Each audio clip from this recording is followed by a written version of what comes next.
For a bunch of freedom fighters who's so sick and tired of corruption in the US government, they sure do turn a blind eye to police corruption and greed.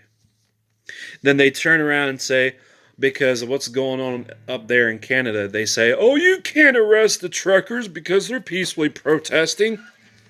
But yet, I see none of you hold the cops accountable for not arresting the Antifa members and the BLM supporters wreaking havoc all over the streets, burning down their communities. I see none of you hold the bad cops accountable.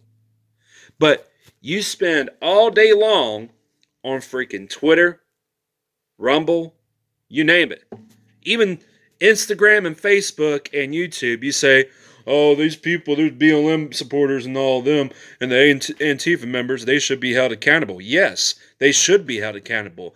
But, for a bunch of people who talks a big game about accountability, you don't hold the crucial people accountable for not arresting the BLM supporters, the Antifa members rioting in the streets. You don't hold the bad cops not arresting those people for wreaking havoc in the streets. I don't see you doing that. But let me see you if you back the blue when the gun confiscation raids begins. I guarantee you, most of you will be pissed off. But then again, most of you will just pretty much lick their boots. You say, oh, thank you, sir, even though you just violated my rights. But thank you anyways, sir, ma'am. Keeping us safe.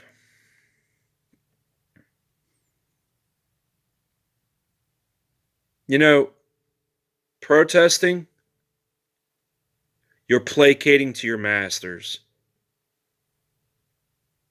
There are people out there saying I do nothing but divide others.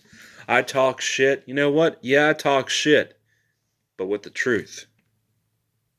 What, you think bitching about the government overreach of U.S. government and all that kind of stuff, the corruption in the U.S. government is going to change things? You think bitching and complaining about the politicians, whoever else, violating your rights on an Instagram post, Facebook post, commenting on someone's YouTube is going to change things? No. I don't care how you interpret what I said in the past. I don't care. I really don't.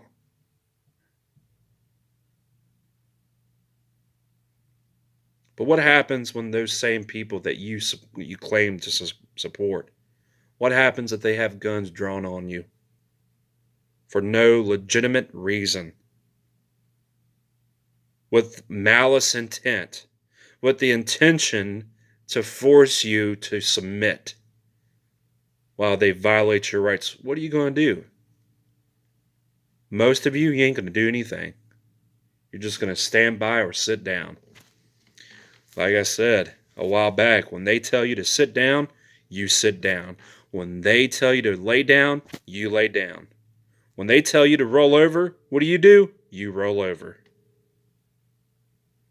You can go around and claim that you're a freaking patriot, that you're a freedom fighter all you want, but you ain't fighting. Literally, you ain't fighting. You know the definition of the word patriot, what it means?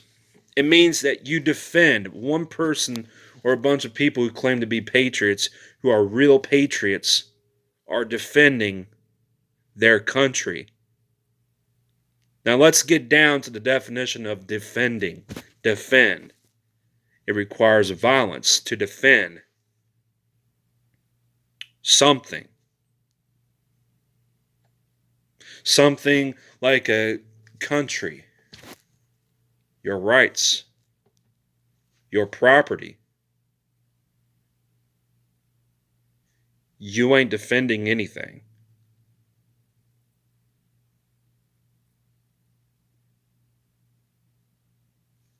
I think most of you need a reality check.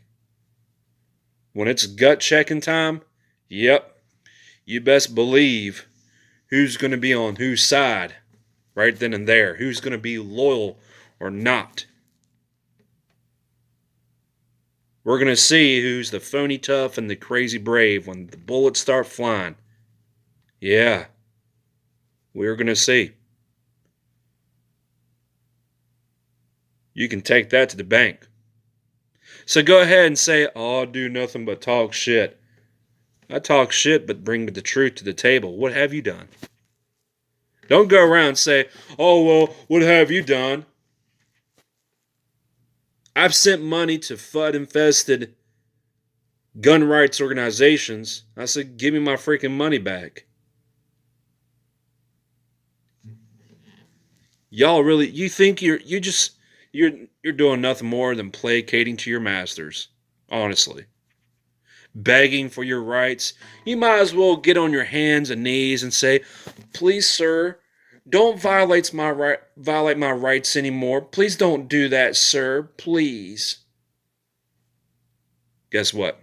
I don't beg. And the moment you sign those 4473 forms, you're begging for permission to be armed.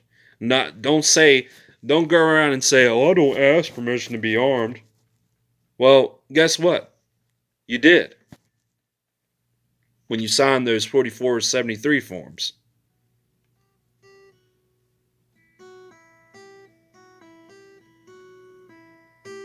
So, seems like most of you need to practice what you preach.